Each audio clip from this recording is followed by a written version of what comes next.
રાજકોટના બાપુનગર મુક્તિધામ જય સરદાર યુવા ગ્રુપ દ્વારા રામનવમીના દિવસે સમૂહ અસ્થિ પૂજનનું આયોજન। મારું નામ રમેશભાઈ વેકરિયા, બાપુનગર મુક્તિધામ એટલે કે 80 ફૂટ રોડ માટે આવેલ જંગલેશ્વરમાં મુક્તિધામનું સંચાલન અમે લોકો જય સરદાર યુવા ગ્રુપ કરીએ છીએ।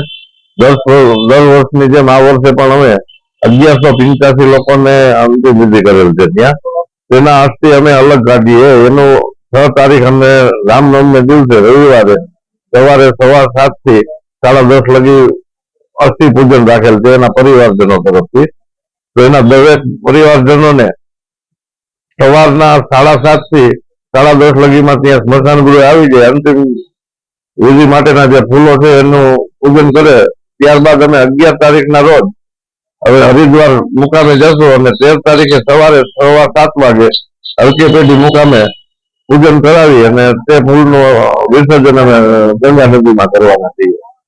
તો કોઈ રહી ગયું હોય તો આ પ્રેસ મીડિયાથી જે કોઈને ખબર પડે જેના સ્વજનોના ત્યાં ફૂલ હોય આખા વર્ષમાં આવ્યા હોય તો આવવા માટે વિનંતી કરીએ છીએ।